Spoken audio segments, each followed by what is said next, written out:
ଆରେ କାଳୁ, ବହୁତ ଦିନ ହେଲା ଆମେ କାହାକୁ ବୋକା ବି ବନେଇନେ।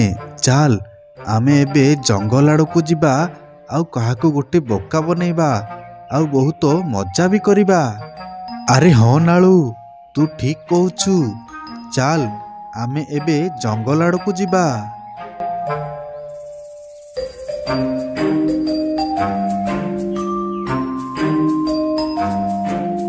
ଆରେ ନାଳୁ ଭାଇ, କାଳୁ ଭାଇ, ତମେ ମାନେ ଦୁହେଁ କୁଆଡ଼େ ବାହାରିଲ? ଚାଲ ମୁଁ ବି ତୁମମାନଙ୍କ ସହ ଯିବାକୁ ଚାହୁଁଛି। କୁଆଡ଼େ ଗୋଟେ ଭଲ କାମରେ ବାହାରିଲା ବେଳକୁ ଏଇ ମାଙ୍କଡ଼ଟା ସବୁବେଳେ ବାଟ ଆଗରେ ଛିଡ଼ା ହେଇ ପଡ଼ୁଛି। ଏଇ ମାଙ୍କଡ଼, ଛାଡ଼ ମୋ ରାସ୍ତା କହୁଛି, ନହେଲେ ତତେ ମାରିକି ଏଠାରେ ପୋତି ଦେବୁ ଆମେ ଦୁହେଁ।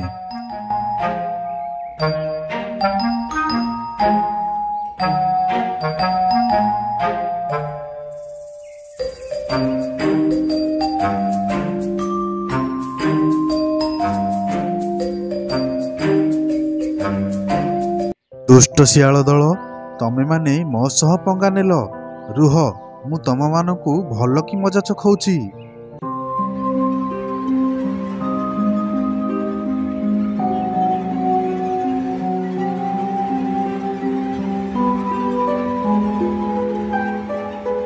ବହୁତ ଭୋକ ଲାଗିଲାଣି।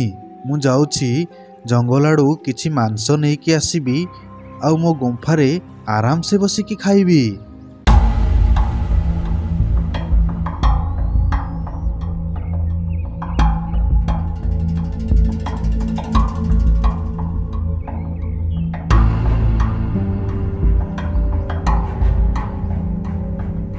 ଆରେ ନାଳୁ, ଦେଖ ବାଘ ମାମୁଁ କେମିତି ମାଂସ ନେଇକି ଯାଉଛି।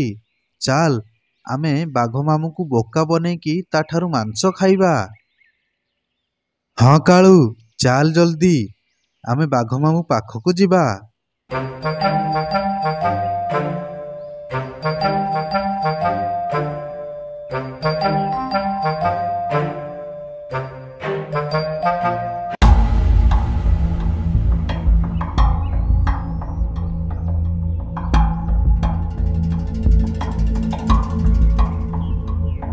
ଆରେ ବାଘ ମାମୁଁ, ତମେ ଏଇ ମାଂସକୁ ନେଇକି କୁଆଡ଼େ ବାହାରିଲ?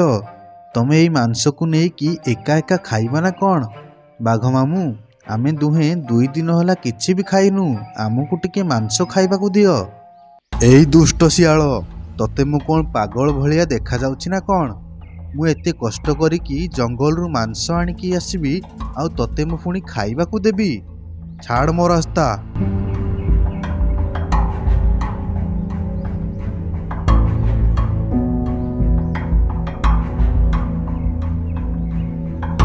ଆରେ କାଳୁ, ଆମକୁ ଯେମିତି ହେଲେ ବାଘ ମାମୁଁକୁ ବୋକା ବନେଇକି ବାଘ ମାମୁଁ ଠାରୁ ମାଂସ ଚୋରେଇକି ଆଣିବାକୁ ପଡ଼ିବ। ତୁ କିଛି ଗୋଟେ ଆଇଡ଼ିଆ ବାହାର କର। ହଁ ନାଳୁ, ଆମେ ଆଜି ରାତିରେ ବାଘ ମାମୁଁ ଯେତେବେଳେ ଶୋଇପଡ଼ିବ, ଆମେ ତାଠାରୁ ମାଂସ ଚୋରି କରିକି ଆଣିବା ଭାରି, ଆଉ ବହୁତ ମଜା କରିକି ଖାଇବା।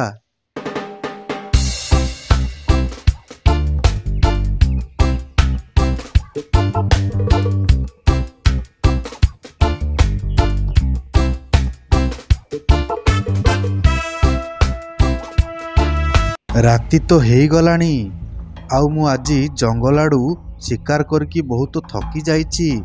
ଯାଉଛି ମୁଁ କିଛି ମାଂସ ଖାଇକି ଆଜି ଶୋଇପଡ଼ିବି, ଆଉ କାଲି ସକାଳେ ସବୁ ମାଂସକୁ ଖାଇବି।